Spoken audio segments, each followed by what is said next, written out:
आकाश बनाया, जिसने पृथ्वी बनाई, जिसने आकाश बनाया, जिसने पृथ्वी बनाई, जो सर्वशक्तिमान प्रभु है, वो यहोवा हमारे संग संग है। जो सर्वशक्तिमान प्रभु है, वो यहोवा हमारे संग संग है। सेनाओं का यहोवा हमारे संग संग है, याकूब का परमेश्वर हमारा उच्चगढ़ है। सेनाओं का यहोवा हमारे संग संग है, याकूब का परमेश्वर हमारा उच्चगढ़ है।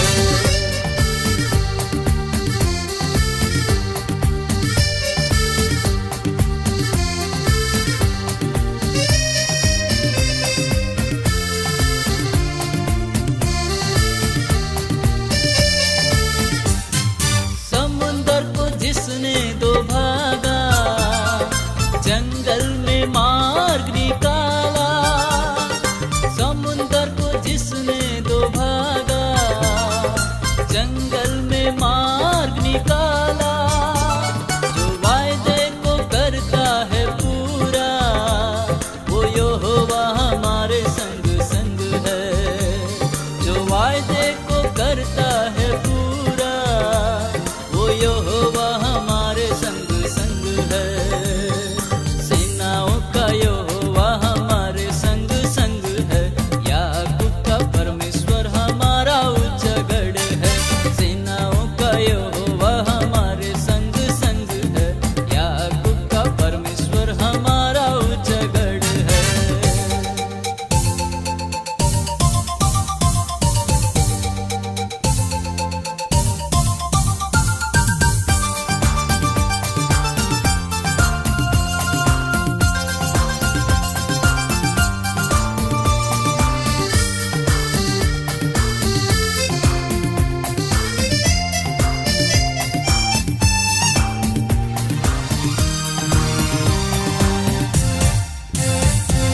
लाजर को जिसने जिलाया, जक्कई को जिसने बचाया।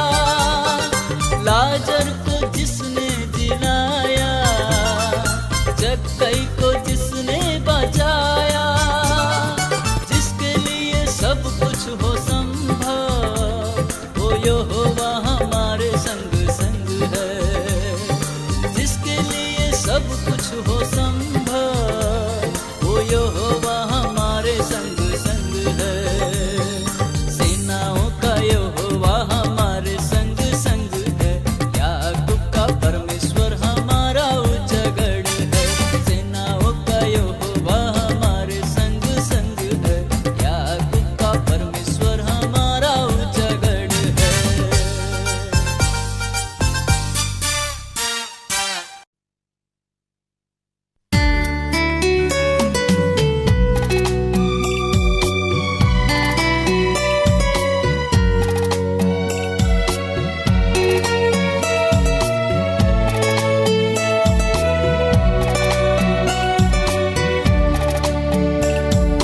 खुल जाएंगी किताबें जब भी हिसाब होगा। इंसाफ का तराजू यीशु के हाथ होगा। खुल जाएंगी किताबें जब भी हिसाब होगा। इंसाफ का तराजू यीशु के हाथ होगा। खुल जाएंगी किताबें।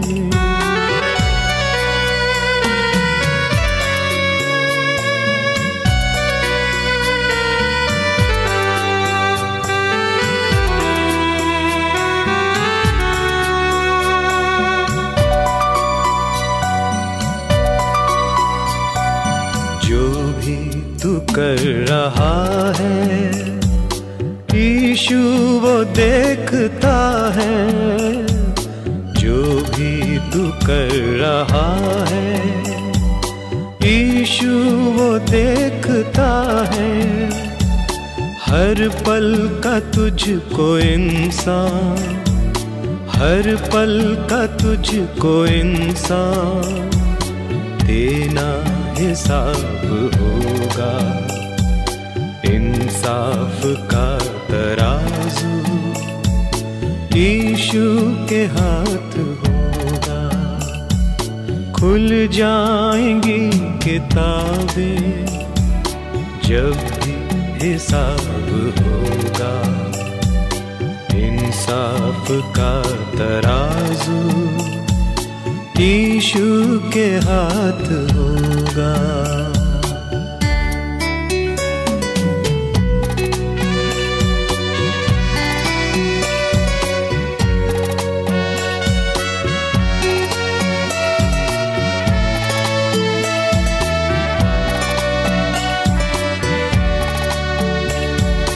आजा अभी भी मुड़कर, यीशु बुला रहा है। आजा अभी भी मुड़कर, यीशु बुला रहा है। वरना ये याद कर ले, वरना ये याद कर ले, तेरा ही नाश होगा। इंसाफ का तराजू यीशु के हाथ होगा। खुल जाएंगी किताबें जब भी हिसाब होगा। इंसाफ का तराजू यीशु के हाथ होगा। खुल जाएंगी किताबें जब भी हिसाब होगा। इंसाफ का तराजू यीशु के हाथ होगा। खुल जाएंगी किताबें।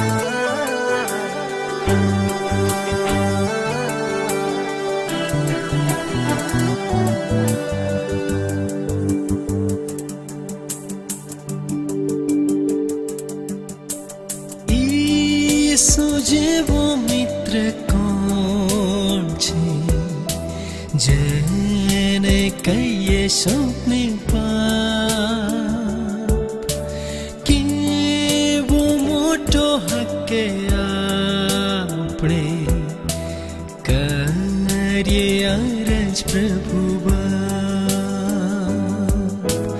આહા કેટલી શાંતિ ખોઈએ વાળી બેઠે અમથા ત્રાસ, કેમ કે બધી ચિંતા લઈને જતા નથી સુપાસ.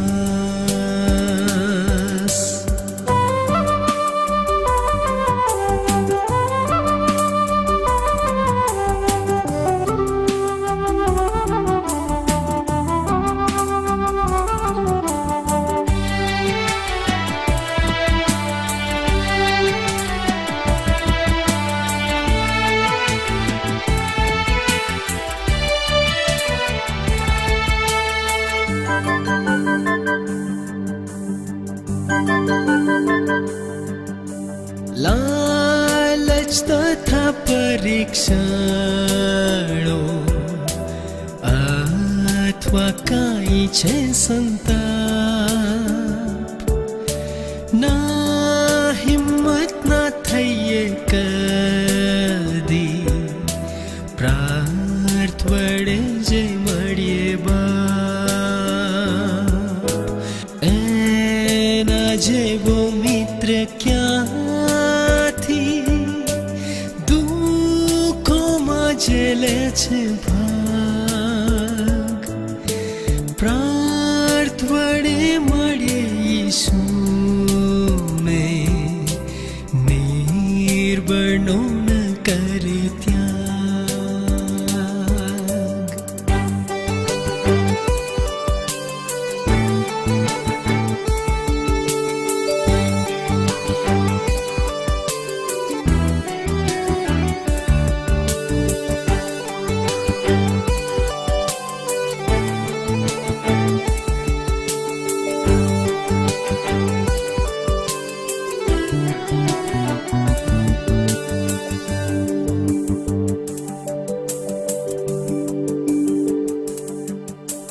નિર્બળને શું દાબેલ છીએ, ને શું છીએ ચિંતા દૂર.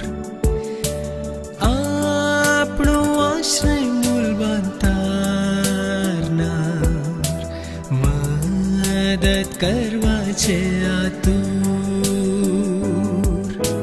શું તુજ મિત્રો ત્યાગે તને, જણાવીશુ પાસે જાય.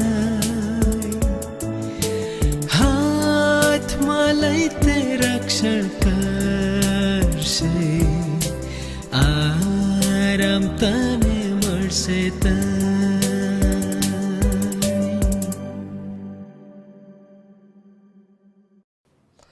Good evening. પ્રભુ ઈસુ ખ્રિસ્તના નામમાં આપ સૌનો આ સાંજની ઓનલાઈન બાઇબલ સ્ટડીમાં હું મારા ખરા હૃદયથી આવકાર કરું છું. સૌપ્રથમ હું ઈશ્વર પિતાનો આભાર માનું છું આ સુંદર સમય માટે. સાથે માન્ય બિશપ સાહેબનો પણ આભાર માનું છું આ વ્યવસ્થાને માટે. આવો આજની આ સાંજની બાઇબલ સ્ટડીના અભ્યાસમાં આપણે જઈએ તે પહેલાં પ્રાર્થનામાં જોડાઈએ. અમારા મહાન કૃપાળુ અને જીવંત ઈશ્વર પિતા, અમારા જીવનના સ્વામી, અમારા પ્રભુ, આભાર માનીએ છીએ, તમારા નામની સ્તુતિ કરીએ છીએ આ સુંદર એ વ્યવસ્થાને માટે પ્રભુ, કે જેમાં પ્રભુ અમે અમારા નિવાસ સ્થાનોથી, અમે જ્યાં કહીએ છીએ ત્યાંથી, અમદાવાદ શહેરમાં રહીએ કે ગુજરાતમાં હોઈએ કે ભારત દેશમાં હોઈએ કે વિશ્વમાં કોઈ પણ ખૂણામાં હોઈએ, પણ પ્રભુ અમે તમારો વચન અમે સાંભળી શકીએ છીએ અને શીખી શકીએ છીએ. અને એવી વ્યવસ્થાને માટે પ્રભુ અમે તમારો પુષ્કળ આભાર અમે માનીએ છીએ. પ્રભુ આજની આ સાંજની બાઇબલ અભ્યાસ તરફ અમે જઈ રહ્યા છીએ ત્યારે પ્રભુ અમે તમારી કૃપા માગીએ છીએ. તમે અમને મદદ અને સહાય કરજો. તારનાર પ્રભુ ઈસુ ખ્રિસ્તના નામમાં માગીએ છીએ. આમેન. આવો આપણે પ્રભુના વચનો આપણે વાંચીએ તથા સાંભળીએ. ઉત્પત્તિનું પુસ્તક તેનો 12મો અધ્યાય અને વચન 1થી લઈને 9મા વચન સુધી આપણે વાંચીએ તથા સાંભળીએ. ઉત્પત્તિ 12:1થી 9 વચનો. પ્રભુનું વચન આ પ્રમાણે કહે છે, અને યહોવાએ ઇબ્રાહિમને કહ્યું કે તું તારો દેશ તથા તારા સગા તથા તારા બાપનું ઘર મૂકીને જે દેશ હું તને દેખાડું તેમાં જા, અને હું તારાથી એક મોટી કોમ ઉત્પન્ન કરીશ, ને તને આશીર્વાદ દઈશ, ને તારું નામ મોટું કરીશ, અને તું આશીર્વાદરૂપ થશે. અને જેઓ તને આશીર્વાદ દે તેઓને હું આશીર્વાદ દઈશ, ને જેઓ તને શાપ દે તેઓને હું શાપ દઈશ. અને તારામાં પૃથ્વીના સર્વ કુટુંબ આશીર્વાદ પામશે. અને યહોવાના કહ્યા પ્રમાણે ઇબ્રાહિમ નીકળ્યો અને તેની સાથે લોત ગયો. અને ઇબ્રાહિમ હારાનથી નીકળ્યો ત્યારે તે 75 વર્ષનો હતો. અને ઇબ્રાહિમે પોતાની સ્ત્રી સારાઈને તથા પોતાના ભત્રીજા લોટને તથા જે સર્વ સંપત્તિ તેઓએ મેળવી હતી તથા જે માણસો તેમને હારાનમાં પ્રાપ્ત થયા હતા તેઓને સાથે લીધા. અને તેઓ કનાન દેશમાં જવાને નીકળ્યા, ને કનાન દેશમાં આવી પહોંચ્યા. અને ઇબ્રાહિમ તે દેશમાં થઈને શખેમની સીમમાં મોરેના એલોન જહાજ લગી ગયો. તે વખતે કનાનીઓ તે દેશમાં રહેતા હતા. અને યહોવાએ ઇબ્રાહિમને દર્શન આપીને કહ્યું કે હું તારા વંશજોને આ દેશ આપીશ. અને જે યહોવાએ તેને દર્શન આપ્યું હતું તેને સારું તેણે ત્યાં વેદી બાંધી. અને ત્યાંથી નીકળીને બેથેલની પૂર્વગમ જે પર્વત છે ત્યાં તે ગયો અને તેણે ત્યાં તંબુ માર્યો. ત્યાંથી પશ્ચિમે બેથેલ તથા પૂર્વ હતું અને ત્યાં તેણે યહોવાને સારું વેદી બાંધી ને યહોવાને નામે પ્રાર્થના કરી. ત્યાર પછી ઇબ્રાહિમ જતા નેગેબની ગમ ગયો. આ પ્રભુનું વચન છે, જે વાંચવાથી તથા સાંભળવાથી તે આપણને આશીર્વાદિત કરે છે. હવે આપણે ટૂંકી પ્રાર્થનામાં જોડાઈએ અને ત્યાર પછી બાઇબલ અભ્યાસ તરફ આપણે જઈએ. પ્રભુ આભાર માને છે, કેટલા સુંદર પવિત્ર આ વચનોને માટે પ્રભુજી. જે વચનો પ્રભુ તમારી પ્રેરણા દ્વારા એ લખાવવામાં આવ્યા છે અને જે અમારા સાંસારિક જીવન માટે બહુ જ ઉપયોગી છે. હા, એ અનંત જીવન પ્રાપ્ત કરવા માટે પણ બહુ સહાયભૂત છે. અને એવા વચનો સમજવા માટે, શીખવા માટે અને યાદ રાખવા માટે અને કાર્યમાં મૂકવાના માટે પણ પ્રભુ અમે તમારી કૃપા માગીએ છીએ. આ વચનો દ્વારા પ્રભુ અમારા સર્વની સાથે તમે વાતચીત કરો અને માટે પ્રભુ તમે બોલો અને પ્રભુ અમે બધા સાંભળીએ. મુજબળ પાત્ર ઉપર તમારી કૃપા તમે વહેતી રાખો. તારનાર પ્રભુ ઈસુ ખ્રિસ્તના નામમાં માગીએ છીએ. આમેન. વાલાઓ, જેવું વચન વાંચવામાં આવ્યું છે અને તેવું જ તમને ખ્યાલ આવી ગયો છે કે આજે તો આપણે ઇબ્રાહિમ વિશે જોવાના છે. અને હા, તમે સાચા છો, આજે આપણે ઇબ્રાહિમના જીવન વિશે જોવા જઈ રહ્યા છે. અને મેં આજના સંદેશાનો કે બાઇબલ સ્ટડીના જે ટાઇટલ આપ્યું છે, મથાળો આપ્યું છે, એ છે ઇબ્રાહિમનું તેડું, કાં તો ઇબ્રાહિમને ઈશ્વરનું દર્શન. અને આમ બે અલગ અલગ આપણે ટાઇટલો આપી શકીએ છીએ. ઇબ્રાહિમનું મૂળ નામ એ તો ઇબ્રામ હતું. ઇબ્રામ આપણે 17મા અધ્યાય સુધી, 12 થી 17મા અધ્યાય સુધી જો તમે વાંચો તો ત્યાં આગળ ઇબ્રામ એમ લખવામાં આવ્યું છે. અને ત્યાર પછી જે કરાર આપવામાં આવ્યો અને ત્યાર પછી એ તો ઇબ્રાહિમ એ નામ આપવામાં આવ્યું છે. તો ઇબ્રાહિમનો જે અર્થ છે એ છે ફાધર ઓફ હાઇટ, એટલે કે ઊંચાઈનો પિતા. હા, જેનો અર્થ છે ફાધર ઓફ હાઇટ, એટલે કે ઊંચાઈનો એ પિતા. યહૂદી લોકો જે કરોડો, હા, ગણી પણ ન શકાય એટલા લોકોનો તે પિતા એ કહેવાય છે. ઇબ્રાહિમના જો પિતાનું નામ કહીએ તો તેરાહ હતું. ઇબ્રાહિમની જે સ્ત્રી હતી તેનું નામ એ સારા હતું. અને ઇબ્રાહિમ એ ખાદ્યોના ઉરમાં તેનો એ જન્મ થયો હતો. માતા પિતા એ તો અન્ય ધર્મી હતા, એટલે કે વિદેશી કુળનો તે હતો. અને તેમ છતાં પણ પ્રભુની કૃપામાં એ પ્રથમ હિબ્રુ પણ એ બને છે. 12મો અધ્યાયની આપણે જો ચોથી કલમમાં આપણે જોઈએ તો 75 વર્ષ છે. હા, 75 વર્ષની વયમાં તેને તેડું મળે છે. ઈશ્વરનું એ દર્શન થાય છે, પ્રભુનો એને કોલ આવે છે. અને એ કોલ એ તો આ પ્રમાણે હોય છે. પહેલી બીજી કલમમાં જોઈએ છે, ત્યાં લખવામાં આવ્યું છે, અને યહોવાએ ઇબ્રાહિમને કહ્યું કે તું તારો દેશ તથા તારા સગા તથા તારા બાપનું ઘર મૂકીને જે દેશ હું તને દેખાડું તેમાં જા, અને હું તારાથી એક મોટી કોમ ઉત્પન્ન કરીશ. હા, ત્યાંથી જે જગ્યામાં એ રહેતો છે ત્યાંથી તેને એ જવાનું કહે છે. અને વચન 4માં આપણે જો જોઈએ તો ત્યાં લખવામાં આવ્યું છે, અને યહોવાના કહ્યા પ્રમાણે ઇબ્રાહિમ એ નીકળ્યો. ઈશ્વરે એને તેડું આપ્યું, કોલ આપ્યું, દર્શન આપ્યું અને તેને કહ્યું. અને પ્રમાણે આપણે જોઈએ છે કે ઇબ્રાહિમ એ ત્યાંથી નીકળે પણ છે. અને આગળ જતાં આપણે જો જોઈએ 17મા અધ્યાયમાં તો 99 વર્ષે ફરી પાછા એ પ્રભુ એ તેને એ દર્શન પણ એ આપે છે. અને એ કહે છે અને કહેવામાં આવે છે કે તને એ દીકરો થશે. અને એ પ્રમાણે એ 100 વર્ષે અને લગભગ સારા 90 વર્ષે અને તેમને એ દીકરા ઈસાકનું દાન પણ એ આપવામાં આવે છે. અને આગળ જતાં 22મા અધ્યાયમાં એ ઈશ્વર તેના એકના એક દીકરા જેના પર તે ખૂબ પ્રેમ કરતો રાખતો હતો તેનું ધના પણ એ માગે છે. અને સાથે સાથે એને કહેવામાં આવે છે કે હું તને જે જગ્યા, એટલે કે મોર્યા, જે દેશ હું તને બતાવો, જે શિખર તને બતાવો, ત્યાં તું તેનું દહન પણ કર. અને આપણે જોઈએ છીએ કે ત્યાં તે જવા માટે એ પૂરી તૈયારી એ પણ કરે છે. અને એમ એ ઇબ્રાહિમના જીવન વિશે આપણે અહીંયા ઘડી બહુ સારી પેઠ આપણે જોઈ શકીએ છીએ. અને હજુ પણ આપણે તેના જીવન વિશે એ સારી પેઠે સમજવા માટે આપણે પ્રયત્ન કરીએ. 12મો અધ્યાય જે આપણે વાંચ્યો 1 થી 9 વચનો, આમાં પહેલી જ કલમમાં લખવામાં આવે છે કે તું તારો દેશ એ મૂકીને એ આગળ જા.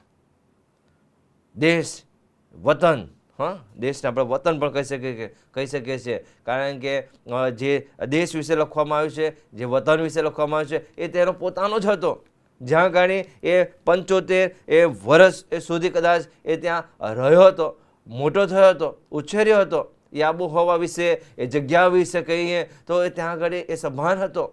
અને આવો એ પોતાના દેશ, વતન એ છોડવાનું એ પ્રભુ એ તેને એ કહે છે. સાથે કહે છે કે તારા સગાવાલા કે જે સારા માઠા પ્રસંગોમાં અને એ દરેક એ પ્રસંગોમાં એમની હાજરી આવે, અને એવા એ સગાને પણ એ છોડવાની વાત આવે છે. અને ત્યાર પછી લખવામાં આવ્યું કે તારા બાપનો ઘર મૂકી દે.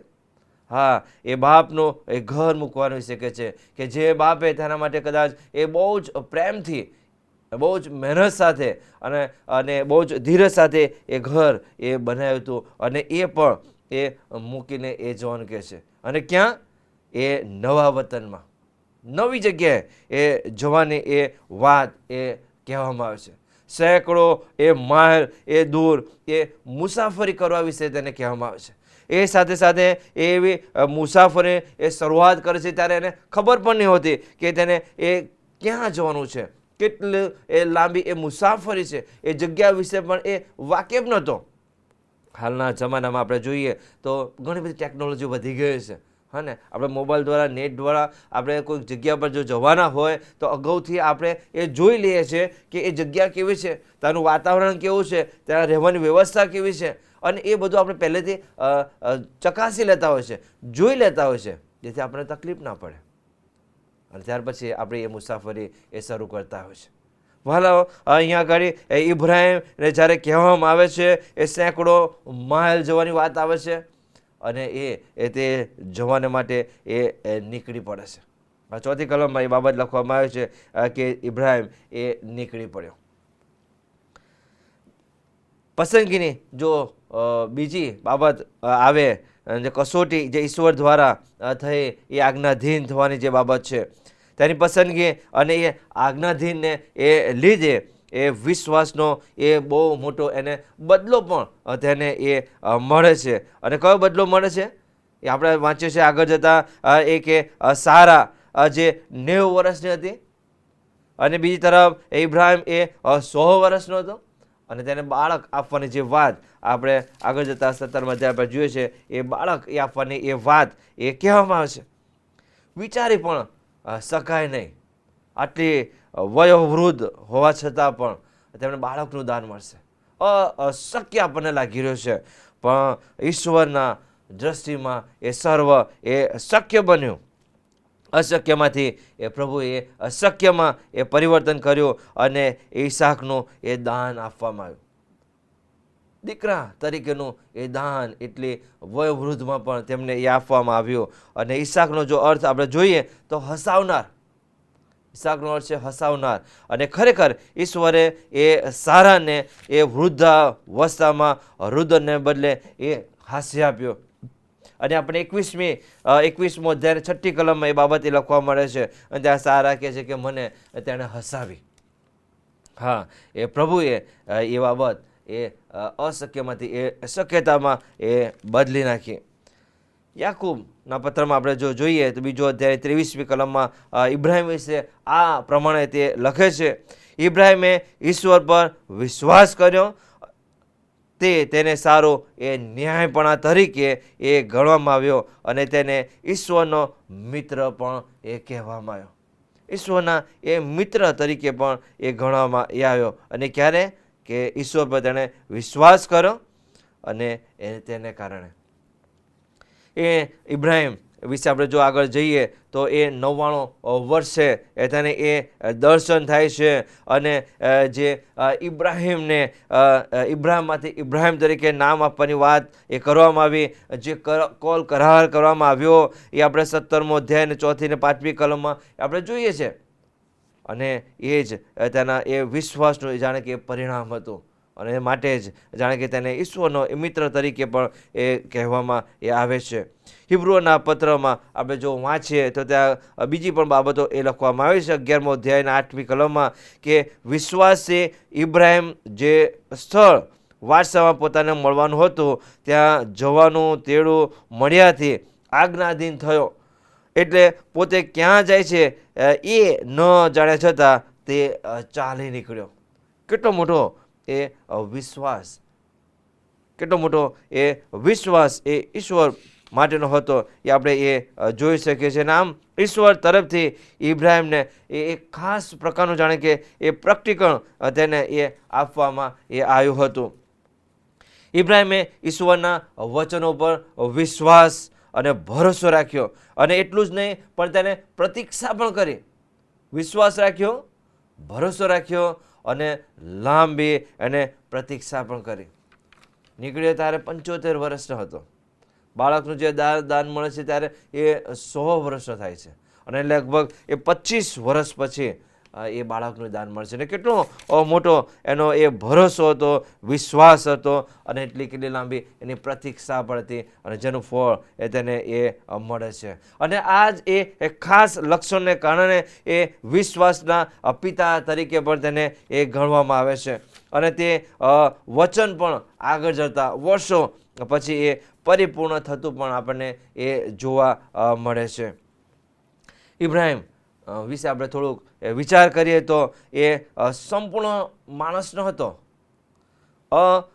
પરિપૂર્ણતાથી એ જાણે કે ભરપૂર નહોતો.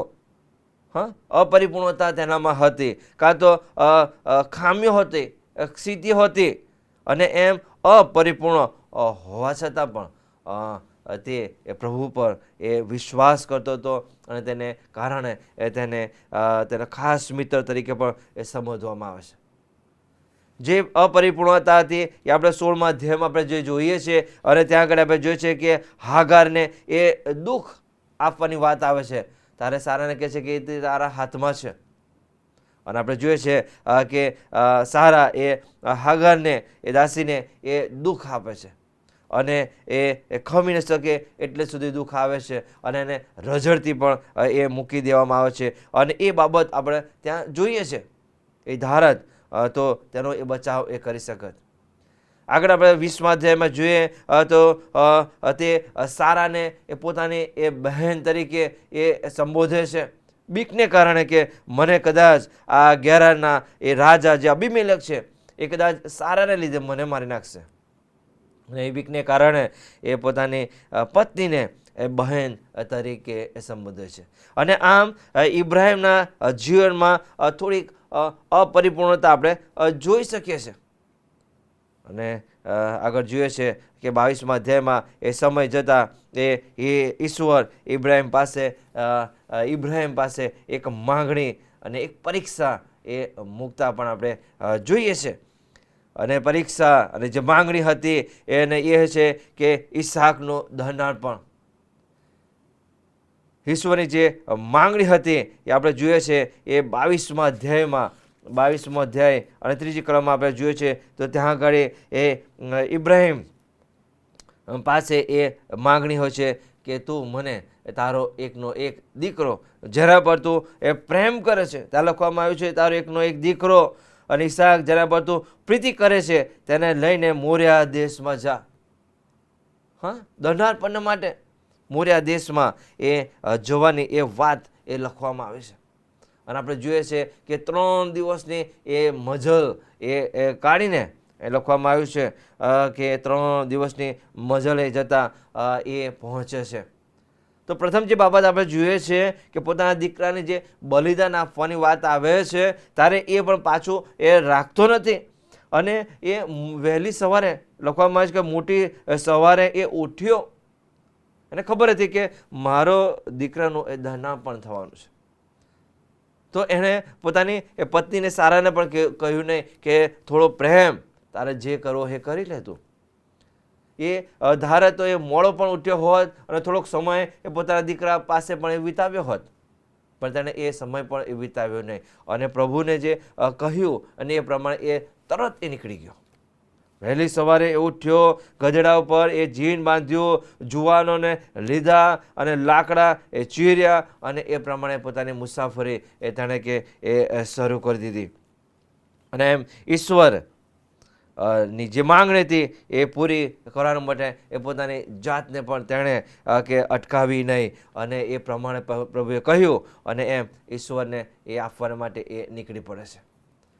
આમ જોવા જઈએ તો ઈસાકનું દાના પણ ખરેખર એ પ્રભુને એ જોઈતું ન હતું, પણ ઇબ્રાહિમનું હૃદય એ તો ઈશ્વરને પ્રાપ્ત કરવું હતું અને એની એ કસોટી હતી અને તેમાં પણ તે જાણે કે એ પાસ થાય છે અને ઈશ્વરને એ તેનું હૃદય પણ એ પ્રાપ્ત થાય છે.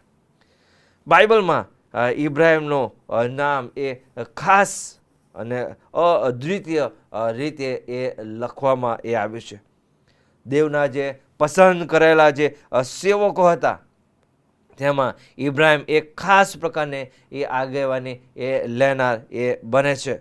અને ઇબ્રાહિમની પસંદગી એ તો ઈશ્વરની જાણે કે એ કૃપામાં એ પ્રાપ્ત થઈ હતી. કારણ કે આપણે જો એના જીવન વિશે જો થોડુંક આપણે જોઈએ, જૂના કરારમાં અને નવા કરારમાં વિશે આપણે જો જોઈએ તો ઘણી બધી બાબતો આપણને એ જૂના નવા કરારમાં આપણે પ્રાપ્ત થાય છે. તો જે માહિતી છે પ્રમાણે કે એના માતા પિતા એ તો અન્ય ધર્મી હતા, બહુ સાદો અને સીધો અને સામાન્ય એ માણસ હતો, આદરણીય તો હતો જ, પરંતુ એ ઘેટા એ ચરાવનારો પણ એ હતો. અને એમ જૂના નરાકરમાં જોઈએ તો તેણે કોઈ પણ પ્રકારનું એક ગીત આપ્યું નથી કે ગીત એ તેણે ગાયું પણ નથી, કોઈ પણ પ્રકારનું એણે પુસ્તક પણ એણે લખ્યું નથી, કાં તો કોઈ નિયમો પણ તેણે એ આપ્યા નથી, કોઈ પણ પ્રકારની એણે ભવિષ્ય વાણી પણ એ તેણે ઉચ્ચારી નથી. અને તેમ છતાં પણ એ તેની પસંદગી કરવામાં આવે છે, તેને તેડવામાં આવે છે અને એ તો કેવળ ને કેવળ એ ઈશ્વરની એ કૃપાને કારણે હોય છે. ઇબ્રાહિમની પસંદગી એ ઈશ્વરની એ કૃપામાં તેને એ પ્રાપ્ત થાય છે અને તેને કારણે એ કૃપાને કારણે તેને વિશ્વાસનો પિતા કે ઈશ્વરનો મિત્ર તરીકે એ બિરદું અને એ માન પણ એ પ્રાપ્ત થાય છે. યશાયા પ્રબોધકોમાં 41મો અધ્યાય અને તેની 8મી કલમમાં એ બાબત બહુ સ્પષ્ટ રીતે લખવામાં આવે છે. અને ત્યાં લખ્યું છે કે પણ હે મારા સેવક ઇઝરાયલ, મારા મિત્ર ઇબ્રાહિમના સંતાન, મિત્ર તરીકેનું એ બિરદું એ ખાસ પ્રકારનું એ માન પણ તેને એ પ્રાપ્ત એ થાય છે. ઈશ્વરના આ સેવક ઇબ્રાહિમના જીવન દ્વારા જે આપણને ખાસ એ શિક્ષણ જે આપણને પ્રાપ્ત થાય છે અને તે છે કે વિશ્વાસની કસોટી જાણે કે એ આપણા જીવન માટે એ બહુ જ અગત્યની છે. કારણ કે એ વિશ્વાસની કસોટીમાં જ્યારે આપણે પાર પડીએ છીએ ત્યારે ઈશ્વરને એ આપણે મહિમા આપણે આપી શકીએ છીએ. અને માટે આપણે જોઈએ તો વિશ્વાસની કસોટી બહુ જ જરૂરી છે. વિશ્વાસની કસોટી જાણે કે બહુ જ અગત્યની છે. અને ઇબ્રાહિમની એ આજ્ઞા પાલન ને આધીનતા અને વિશ્વાસ એ ખરેખર એ માન પાત્ર છે. અને જેને કારણે તે ઈશ્વરનો મિત્ર બન્યો અને તે સર્વ શ્રેષ્ઠ પ્રકારનું એ માન તેને મળ્યું અને સન્માન તેને એ પ્રાપ્ત થાય છે. જૂના નવા કરારમાં આપણે જો જોઈએ તો એ જ રીતે પ્રભુ ઈસુ પણ તેમના એ શિષ્યને એ કહે છે કે મેં તમને મિત્ર કહ્યા છે. પ્રભુ ઈસુ ખ્રિસ્ત પણ એ તેમના શિષ્યોને કહે છે કે મેં તમને એ મિત્ર કહ્યા છે. અને વચન પણ બહુ સ્પષ્ટ કહે છે કે જો તમે મારી આજ્ઞાઓ પાળો છો તો તમે મારા મિત્રો છો. જો તમે મારી આજ્ઞાઓ પાળો છો તો તમે મારા મિત્રો છો. જુઓ ને તો વચ્ચેની એ વાત એ લખવામાં આવી છે. તો શું તમે વિશ્વાસ દ્વારા ઈશ્વર પિતાની આજ્ઞાઓ પાડીને તેના મિત્ર બનવા તૈયાર છો? શું તમે પ્રભુના મિત્ર બનવા માગો છો? આજે પ્રભુ એ તમારી રાહ જોઈ રહ્યા છે. આજે પ્રભુ પણ એ તૈયાર છે કે હું તમને એ મિત્ર બનાવું. અને ક્યારે? કે જ્યારે આપણે તેની આજ્ઞાઓ આપણે પાડીશું, આપણે ત્યારે એને આધીન થઈશું, ત્યારે આપણે જ્યારે તેની આજ્ઞા પ્રમાણે જીવન જીવીશું, ત્યારે પ્રભુ કહે છે કે હું તમને મારા મિત્ર બનાવીશ. પ્રભુ આ વચનો સમજવા માટે કૃપા આપે. આપણે પ્રાર્થનામાં જોડાઈએ. અમારા મહાન કૃપાળુ અને જીવંત ઈશ્વર પિતા, આભાર માનીએ છીએ આ સમયને માટે. પ્રભુ, ઇબ્રાહિમના જીવન દ્વારા જે બાબતો આજે મેં શીખ્યા છે, આજ્ઞાધીન થયો અને તમારા ઉપર બહુ જ મોટો એને વિશ્વાસ કર્યો, અને વિશ્વાસને કારણે, આજ્ઞાધીન થવાને કારણે અને તેને ઘણા આશીર્વાદો પણ પ્રાપ્ત થયા.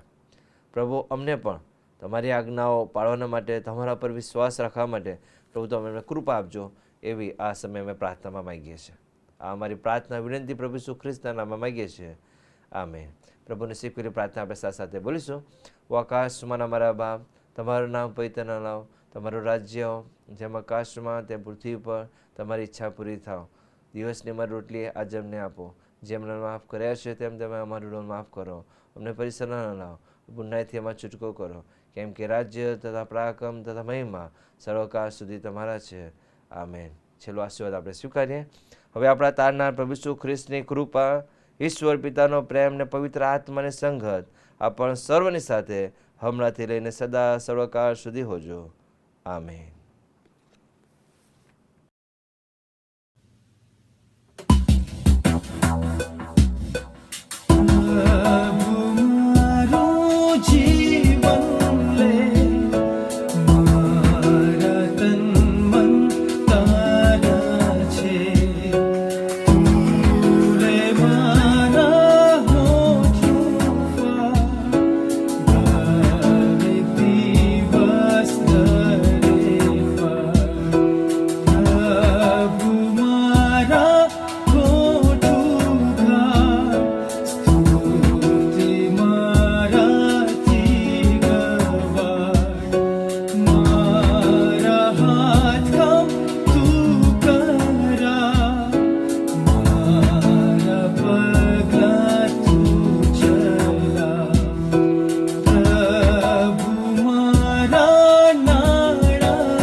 લાગે ને વેરી કરે ઢોર, ઈસુ થજે આગેવાને અમને આગળ દોર.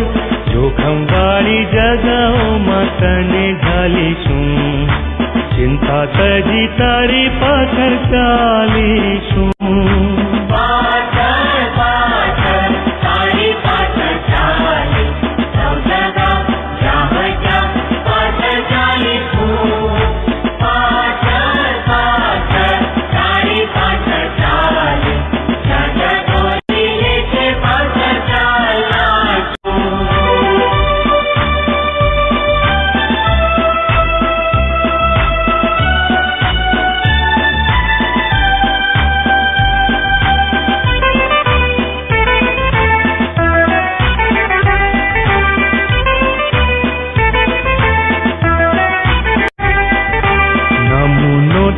આપ્યો અમને ભારે કચવેથી, માટે જે તું કહે છે તે કરીશું ખુશીથી.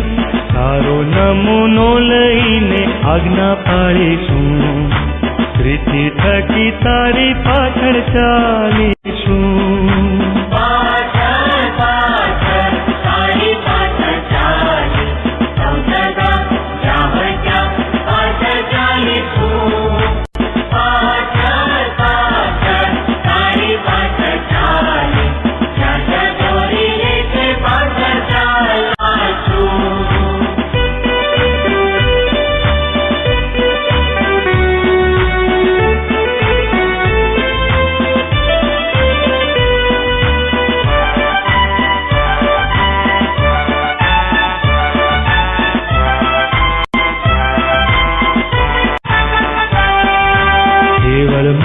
પ્રીતિ અમે કરવાના નથી, કામ મારું જોઈ બીજા પુરુષે શાહેદી.